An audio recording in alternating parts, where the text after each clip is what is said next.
In the heart of Cubao.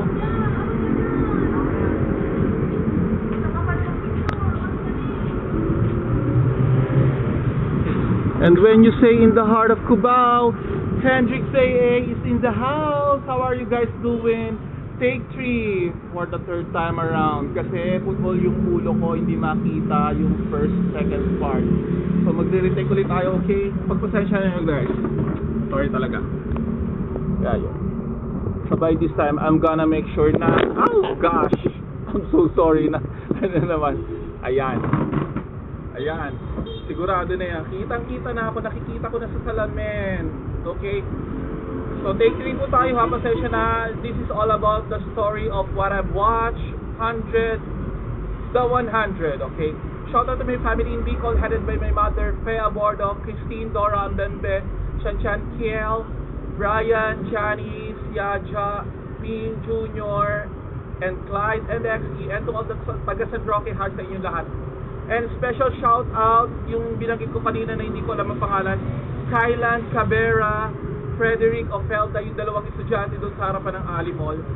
And then kay MJ, also known, dito sa dalawa kay Kylan and Frederick, thank you so much for giving me your time and effort na mapanood agad ako. Hindi kayo nagdalawang isip na panoorin agad sa channel ko. MJ, also known as Yuri of Cyberpark 2, hi! And then to the Telus Batch number 4, Telus Batch 46, hi po sa inyo lahat kagabi. Maraming salamat sa pakipag-usap nyo at sa binigay nyo suporta sa akin. Sana lahat kayo nag-subscribe, no?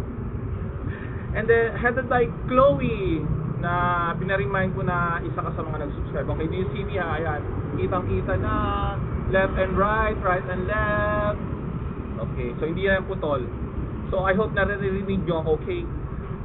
Maraming salamat din sa lahat ng mga nag-subscribe for this day, sa mga naunang nag-view ng channel ko. Thank you very much for giving me your time and effort, for your love and affection. Maraming salamat. So wag po kayo magsawa sa akin, please, share it, love it, feel it, embrace it, enjoy it, okay? Thank you Lord, maraming salamat po sa binigay niyong blessings sa araw-araw, sa mga pagsubok na naranasan ng lahat ng sangkatauhan na napapagtagumpayan po ng Pilipinas ang bawat pagsubok na binibigyan niyo. Maraming po salamat. So, paunlarin niyo na pong Pilipinas. At kay Vincent Torres of Santa Lucia Supermarket area, pag gusto nyo magpaayos ng phone, punta lang po kayo sa kanya in front of Marcos Highway entrance, okay? Hi Vincent, thank you for watching every day. Hindi mo rin ako pinagsasawaan. Maraming salamat. Remember, malapit na 13th anniversary natin. Punta ka dito. Kung magpaalam ka na, please. That will be on November 15, okay? And kay hi to Dave Cabico. Dave, cheer up. Huwag na masyadong malungkot. Huwag na masyadong mag-alala sa kung ano mang mararamdaman mo ngayon. Open it up. Express yourself, thoughts, feelings to your loved one, Ara. Okay? Pag-usapan at pag-usapan. And of course, bago natin makalimutan, former beauty queen, Ara Shalab of Ali Mall Cubao. Pag gusto nyo bumili ng mga humidifier, punta lang po kayo dun sa kanya sa Ali Mall. In front of McDonald's ground floor. Marami siyang scents, variants, how do you call it? I'm being lost na naman. Scents, variants, designs. Mababango kanya mga humidifier. Meron siyang promo na 4+1. Tapos meron din siya mga abubot, mga kung ano ng mga lagayan ng mga perfumes and mga disinfectants. So bili na kayo, meron siyang 3 for 100, ganun. So go. Basta kung sakali may makalimutan man ako, forgive me. May mga darating pang araw para may shoutout kayo. Thank you very much for all your time, love, and affection, and your effort. Maraming salamat po. Hindi niyo po ako pinagsasawaan, please. Ha? So sana magkita-kita pa rin po tayo sa finals, okay? Ayun, so umpisa na natin at baka mamaya magtingnan naman tong ano ko, cellphone ko, ang timer ko. Okay, start na tayo for the movie. Kaya dito ko na kasi para mas makapag-concentrate ako kasi kulang dun yung may mali kasi sa pag-capture ko kanina ng mga eksena. So I'll just make this kwento short as I can and incisive and very tactful ang not tactful, very how you call this thing, amigos na naman, complete story ang bibigay ko sa inyo. Okay, so ito na, nagsimula ang kwento sa isang masukal na gubat. Meron isang vlogger din na ganyan-ganyan siya. Sabi, "Hi guys, do you know where I am?" Sabi niya ganon. So, I'm also being lost. I'm also being lost. I keep on finding this place but I couldn't find it. Sabi ganon. May ano to may subtitle ng ng English caption. So ganun. Tapos nung pagtingin niya sa likuran niya, may isang matanda na umuungol na parang medyo umubo na naka-face mask, may dugo yung face mask. Parang sinabi po sa mga kumakain, sorry. Tapos ayun. So maya-maya, eksena na, second sequence sa tent na niya, nandito siya sa may tent. Nag-scroll siya ng hindi laptop, yung parang tablet niya. Tinitingnan niya yung channel niya. Biglang may nahulog. So sumigaw siyang ganon. Ako parang napasigaw din yata ako ng bagya. What do you think guys ang nahulog? A. Palangka. B. Palaka. C. Pusa. D. Tipaklong. Okay, ibahin ko naman. So, make sa mula ara. Tipaklong? Bigyan pa kita ng isang chance. What do you think? Sige na. Talangka? Let's find out mamaya. Make some comments para malaman ang sagot bibigay ko. How about you, Dave? What do you think ang Sige na, huwag na mahiya, huwag na malungkot. Dave, cheer up, Dave. Sige na, huwag na kaya nyo yan, ha? Mag-usap kasi kayo, okay? Sige na, give it a try, okay? Sige, mamaya sasagutin natin yan sa comment section, ha? Make some comments. So, yun na nga. So, tapos, nung takbo siya, pagkatakbo niya sa isang lugar, biglang paglingon niya, nakita niya yung matanda na nakagano na ganyan na distorted na yung mukha. So sigaw siya, gano'n. So sumunod na eksena, present time na ng 2020, March 2020. So itong kwento medyo makaka-relate kayo kasi current situation 3 years ago nung kasagsagan ng pandemic na March 20 nakalagay sa caption. So nag-declare yung Bangkok, sa Bangkok kasi yung unang setting, yung pangalawang setting na na nag-declare na ganyan-ganyan na huwag maglalabas ng mga bahay kasi ganito. Alam niyo naman nangyari nung kasagsagan ng yung first few months natin, di ba? So walang lumabas mga protocol sa ganyan, gano'n. Tapos yung sumunod na eksena, mayroong dalawang grupo na mag-anak, yung isa magkapatid, ang pangalan si Fane tsaka si Piet. Yung pangalawang grupo na mag-anak, si Leo, tsaka si Lena, tsaka yung tatay niya. So magkakaiwalay sila kasi maka-quarantine sila ng 14 days. So andun sila, ganyan-ganyan.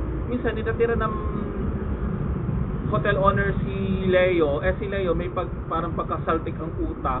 Hindi siya kumakain ng mga seafoods dahil may allergy siya. Binagsak niya, binato niya yung pagkain. Ang sarap-sarap pa naman. Sayang kung binigay sana sa akin yun, hindi ako nalang kakain. Biglang gano'n nang hinayang. So gano'n, so alis na sila.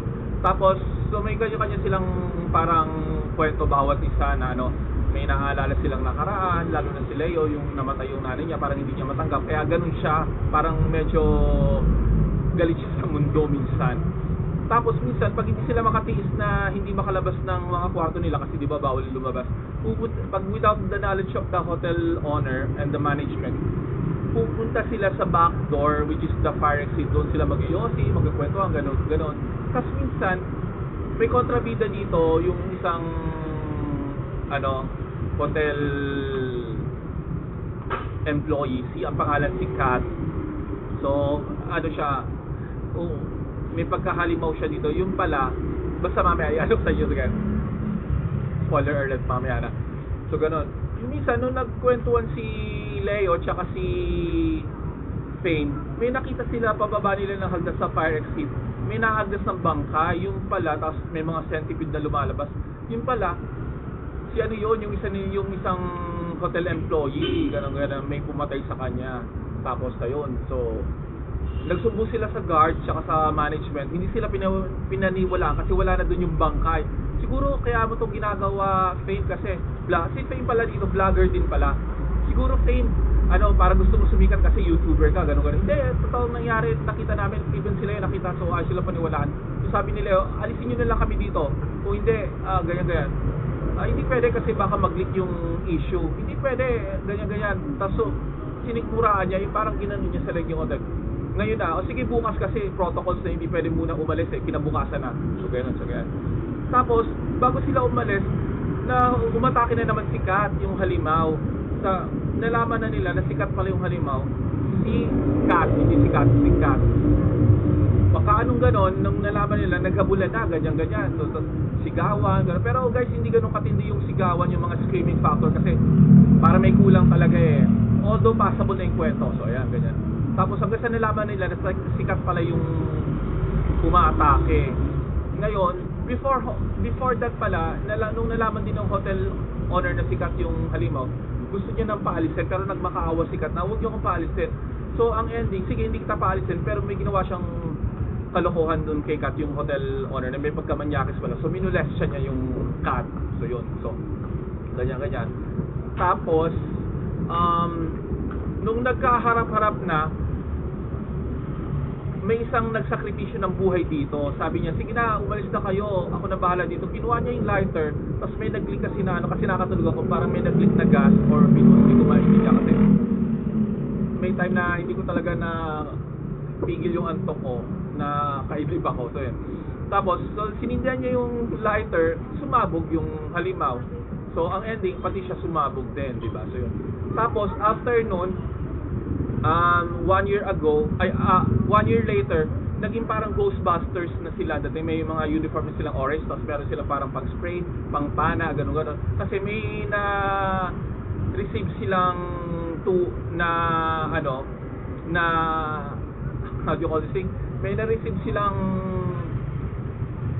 tawag na kailangan ng tulong ng isang babae kasi may umaatake daw sa kanyang monster. So pumunta sila sa isang abandoned place malapit doon sa may parang bundok. Pinunta nila isang certain house na abandoned. Andun nakita nila paikay-kay babae. Tapos sinulungan nila, nililipatan nila ng lunas. Tapos without their knowledge na pagdating doon sa sasakyan, unti-unti nagbago yung itsura nung babae, naging parang monster na, nag-itim na yung buong mata niya. So yun. Tapos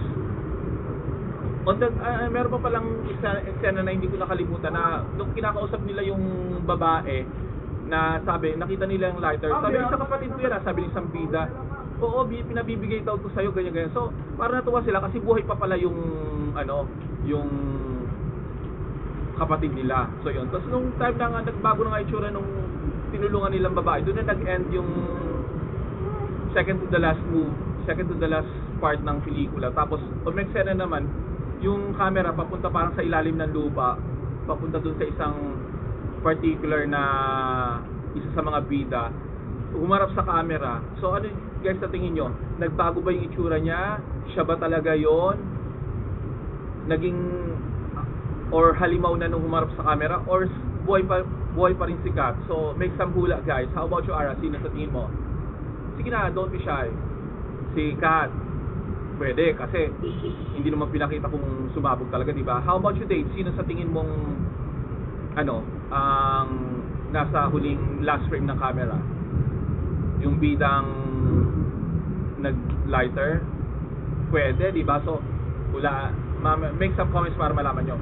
So doon na natapos sa kwento. So guys, ang kwento na to tungkol sa pagmamahal sa kapatid, pangunguligan sa nanay, tapos paglaban sa sa kalaban, so gano'n. At ang pelikula pwede mong panoorin, pwedeng hindi kasi hindi siya gano'n katulad ng ibang mga pelikula talaga na sci-fi na mga horror thriller na tungkol sa mga monster na talagang kaabang-abang na konti lang actually guys ang takot ko dito eh. Actually hindi ka ako natakot, parang gulat lang. Yung gulat ng mababaw, hindi talaga gulat na parang parang gano'n.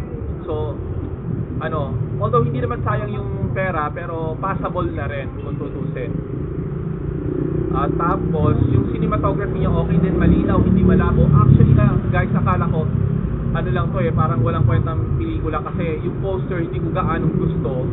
Parang hindi siya ganun ka-impressive, hindi siya ganun kalakas ang impact para sa akin. So yun pala, tinanong ko yung mga staff ng Gateway Cinema kanina kung okay naman daw. So yun. So hindi sayang,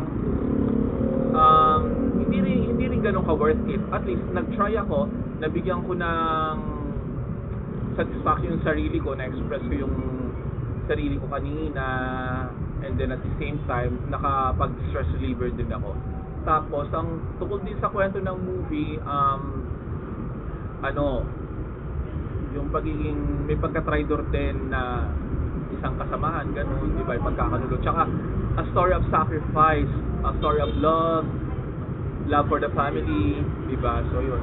Tsaka, yung ano, iisipin mo na yung iba bago yung sarili, yun ang kwento. So, maganda, may moral lessons, tsaka merong redeeming factor, di ba?